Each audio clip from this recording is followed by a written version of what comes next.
This course takes you on a journey that starts with the basics and theory of security and then builds upon it with practical exercises and onto more advanced topics in the later sections and other volumes.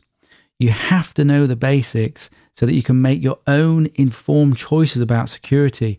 I don't want to give you just a to-do list. I want you to understand both the why and the how. So we start with the theory and basics of security and then build on that later with practical exercises and onto more advanced topics. But before we start on the theory and basics, I want to give you a super easy, quick security win that you can set up right now. A small practical exercise before we dig into the theory. So you have an immediate security capability to detect malware and hackers that you can set up in about 10 minutes and you don't even have to install anything. This way, if you forget to do the rest of the course, at least you'll have got some security capability out of it. So here goes. Wouldn't it be cool if we could set up security tripwires to tell us if someone or something was poking around in our files, on our laptop, on our phone, tablet, in our email and on our online accounts, basically everywhere? Wouldn't it be good if we could have some tripwires that alerted us when somebody was doing things that we don't want them to do? Well, we can set those things up. So let me show you how to set these security tripwires using a service called Canary Tokens that I have made available just for you guys on this course so you can have some quick and easy security wins. So if you make your way to www.stationx.net/canarytokens/, you can follow along with what I'm doing and create your own tokens at the same time. So here we have our little canary friend and his token. We see a rather obvious red button here, and this is what we need to click on to take us to the domain that will provide us with the tokens. So here we are. This is a domain here that will rotate, so don't worry about what that is at the moment. So here we are. This is the main thing that you need to interact with, and I'm going to show you 5 different ways of setting up traps. These traps are also called tokens or canary tokens. And we're going to keep it simple at the early stages of this course. So first thing we need to do is we need to put in an email address. Now this is the email address which you want to get sent alerts to.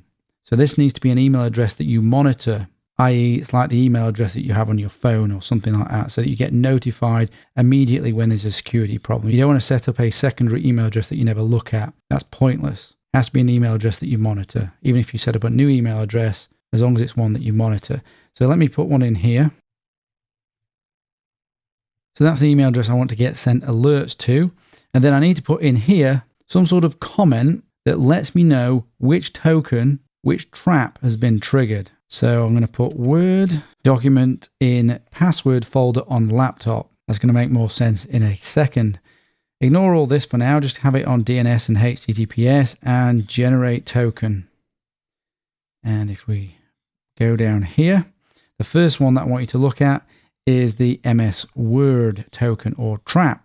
So what this has done is this has generated a unique Word document for you that we can download. So I'll give you a demo of it.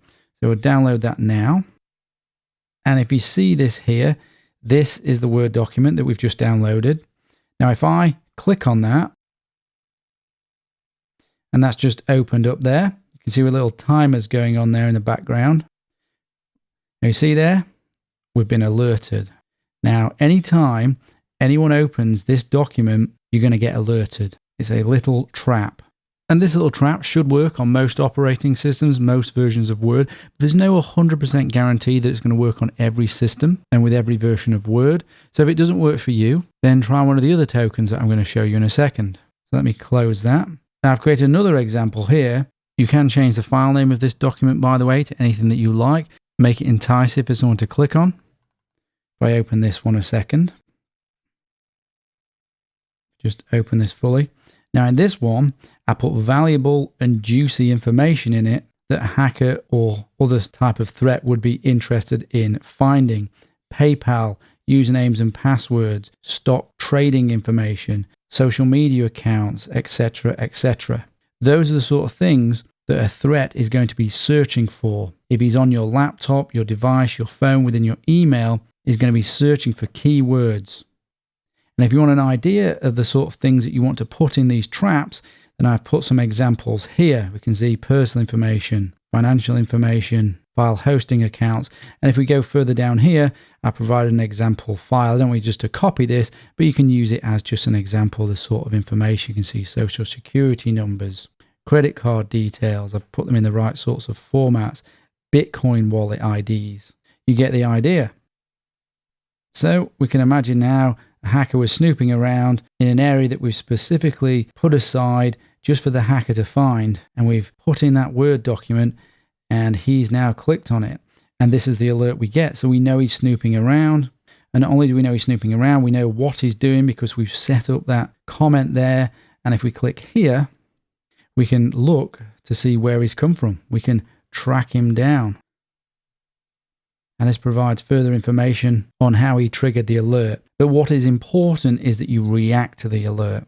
And later on in the course, we're going to talk more about response and recovery strategies as you get through to the more advanced sections. And if we look at the second type of token that we can create or trap, a PDF. So we can download this PDF version and it works pretty much exactly the same as the Word document. We open this PDF document and we will get alerted that someone has opened it. And boom, there we go. Another alert, PDF trap.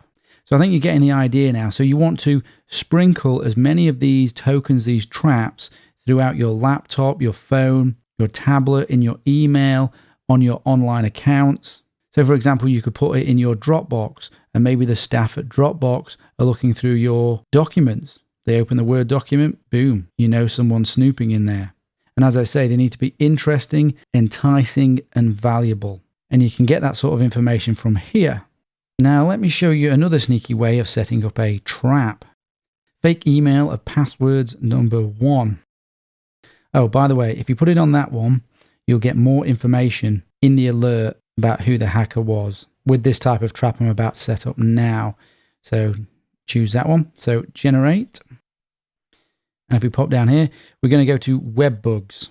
And we're going to use 2 web bugs here. So let's just grab that URL. So that is a clickable link that if the hacker clicks on, you're going to be alerted. Let's open up an email here. Right. Let's just pop that in there for now. Then we're going to send this to ourselves. We could send it from a different account, but all that matters is that the 2 email address is the account that you're wanting to be monitored. You're wanting to know if a hacker is in there. We need to create an enticing subject. And then just as an example for this one, I'm going to go here and I'm going to copy all of this stuff here into this email.